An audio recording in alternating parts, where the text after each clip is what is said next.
అత్యంత ఆదరణ పొందుతున్న number 1 premium range beauty products ARM pearl beauty. నమస్తే, నేను Keshav. Welcome to Suman TV.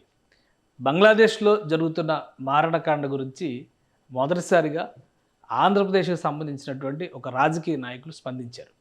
ఇంతకీ ఎవరా రాజకీయ నాయకుడు? జాతీయ స్థాయిలోనే ఒక వివాదాస్పద అంశంగా పరిగణిస్తున్నటువంటి ఈ అంశాన్ని గురించి మాట్లాడడానికి కూడా ఎవరూ ఇష్టపడడం లేదు. అయితే బంగ్లాదేశ్లో గత వారం 10 రోజులుగా జరుగుతున్నటువంటి విధ్వంసకాండ మైనారిటీలకి సంబంధించి వారి భద్రతని ప్రశ్నించే విధంగా మారింది అనేటువంటి అంశాన్ని ప్రస్తావిస్తూ ఆంధ్రప్రదేశ్ ఉప ముఖ్యమంత్రి పవన్ కళ్యాణ్ తన వ్యక్తిగత ఎక్స్ అకౌంట్లో కొన్ని కామెంట్స్ చేశారు. ఇప్పుడు ఈ వ్యాఖ్యలు దుమారంగా మారుతున్నాయి. పవన్ కళ్యాణ్ చేసినటువంటి వ్యాఖ్యలు ఏంటి, దాన్ని దుమారంగా మారడం అనుకున్నటువంటి కారణం ఏంటి, పవన్ కళ్యాణ్ తీసుకున్నటువంటి వాదనను ప్రశ్నిస్తూ మరి కొంతమంది ట్రోల్స్ చేయడం కూడా మొదలుపెట్టారు. వాస్తవానికి పవన్ కళ్యాణ్ ఏం మాట్లాడారో ఒకసారి ముందుగా పరిశీలించేటువంటి ప్రయత్నం చేద్దాం. ఆంధ్రప్రదేశ్ ఉప ముఖ్యమంత్రిగా ఉన్నటువంటి పవన్ కళ్యాణ్ రాజకీయంగా తనకు సంబంధించినంతవరకు అంశాలే కాకుండా ప్రపంచంలో ఎక్కడ ఏం జరిగినా కానీ వాటిపైన స్పందించడం అనేది సహజంగానే ఆయన ఎంచుకునేటువంటి విధానం. ఈ క్రమంలోనే బంగ్లాదేశ్లో జరుగుతున్నటువంటి విధ్వంస మారణకాండ గురించి, అక్కడ మైనారిటీలపై జరుగుతున్నటువంటి అత్యాచారాలు, అకృత్యాల గురించి ఆయన ఎక్స్ వేదికగా స్పందించారు.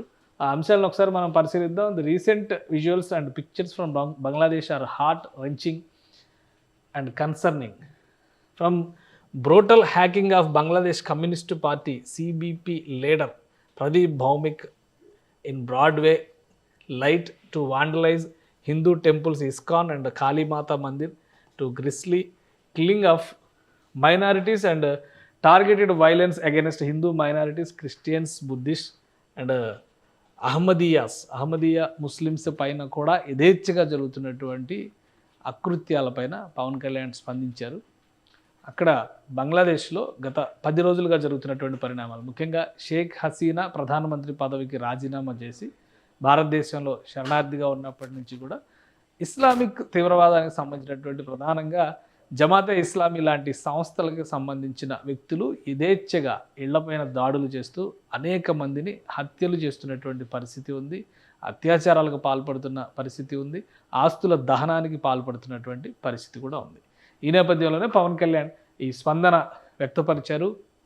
దేశం కాదు, ప్రపంచం మొత్తం కూడా ఇది ఆందోళన చెందాల్సినటువంటి అంశం అని ప్రస్తావించారు.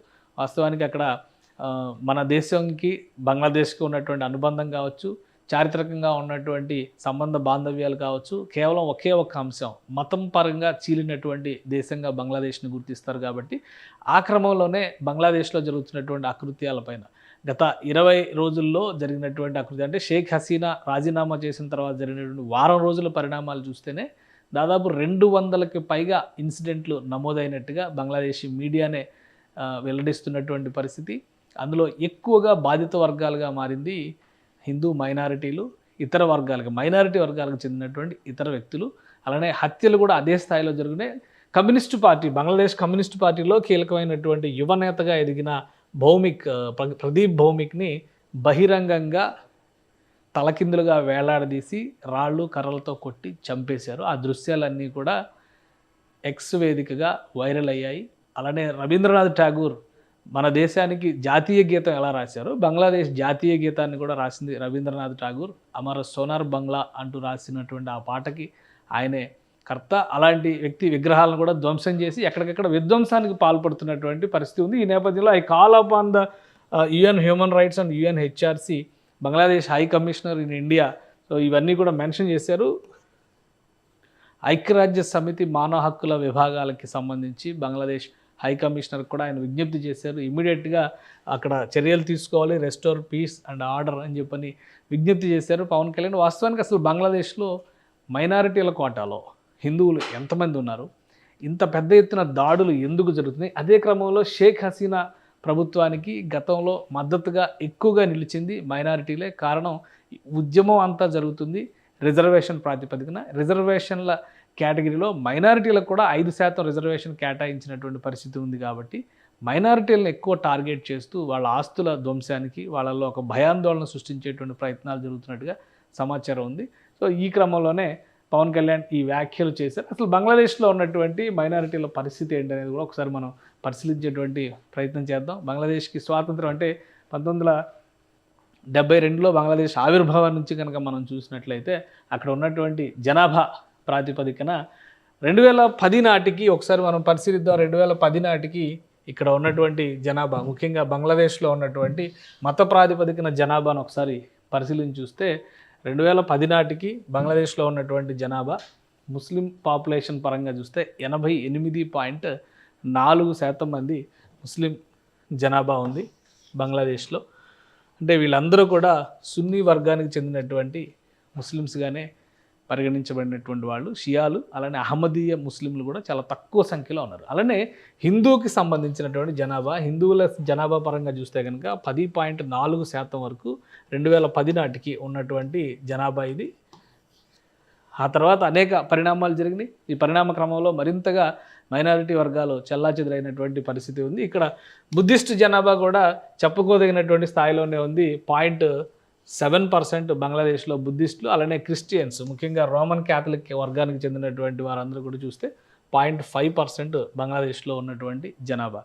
కానీ గత 20 ఏళ్లలో జరిగినటువంటి అనేక ఇన్సిడెంట్స్లో ఈ ఉన్నటువంటి అత్యల్పంగా ఉన్నటువంటి మైనారిటీలు మరింత పలచబడినటువంటి పరిస్థితి ఉంది. అలానే కొంతవరకు ఇప్పుడు ఉన్నటువంటి ప్రభుత్వంతో పోల్చి చూసినప్పుడు, అంటే ఇప్పుడు వచ్చింది తాత్కాలిక ప్రభుత్వం, అయితే షేక్ హసీనా ప్రభుత్వం కొంతవరకు ప్రొటెక్షన్స్ ఇచ్చినప్పటికి కూడా మైనారిటీలపైన అగడపా దడపా దాడులు జరుగుతున్నటువంటి పరిస్థితే ఉంది. సో ఆ క్రమంలో చూస్తే ఇక్కడ మైనారిటీల సంఖ్య 2010లో 10% వరకు ఉన్నటువంటి మైనారిటీలో ముఖ్యంగా హిందువుల జనాభా 2% తగ్గిపోయి 8% పడిపోయినటువంటి పరిస్థితి.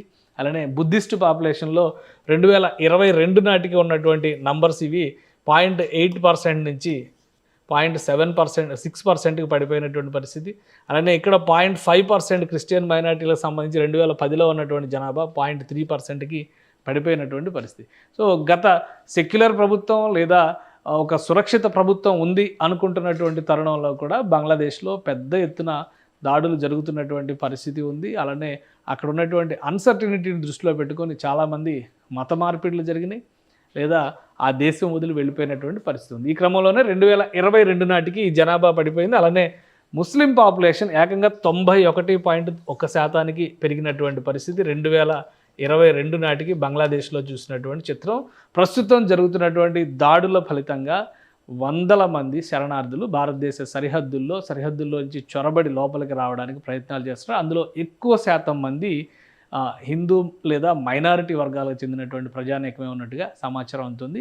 అలానే కొన్ని చోట్ల ముఖ్యంగా కొంతవరకు తాత్కాలిక ప్రభుత్వం ఏర్పడిన తర్వాత మహమ్మద్ యూనస్ ఆధ్వర్యంలో ఉన్నటువంటి ప్రభుత్వానికి విజ్ఞప్తులు చేస్తూ మైనారిటీలకు రక్షణ కల్పించాలంటూ వీధుల్లోకి వచ్చి నినాదాలు చేస్తున్నటువంటి జనాన్ని కూడా మనం చూస్తున్నాం. ఢాకా వీధుల్లో ఒక భారీ ప్రదర్శన జరిగింది ఆదివారం నాడు. అయితే ప్రభుత్వం చర్యలు తీసుకుంటుంది, హింసని కంట్రోల్లోకి తీసుకొచ్చేటువంటి ప్రయత్నం చేస్తుంది అనేటువంటి మాట మహమ్మద్ యూనస్ ప్రకటించారు. కానీ మైనారిటీల్లో ఇంకా తెలియని అలజడి ఉంది. అత్యున్నత స్థాయిలో ఉన్నటువంటి వాళ్ళని కూడా, పార్టీల్లో కీలకమైనటువంటి పదవుల్లో ఉన్న నాయకుల నుంచి, జర్నలిస్టుల నుంచి, జాతీయ క్రికెట్ జట్టుకి ప్రాతినిధ్యం వహించినటువంటి క్రికెటర్లు కూడా మైనారిటీ వర్గాలు, ప్రధానంగా హిందూ వర్గాలకు చెందిన వారి మీద యథేచ్ఛగా దాడులు జరుగుతున్నట్టుగా మీడియా రిపోర్ట్స్ చెప్తున్నాయి. ఈ నేపథ్యంలో పవన్ కళ్యాణ్ చేసినటువంటి కామెంట్స్ ఇప్పుడు ఆసక్తికరంగా మారినాయి.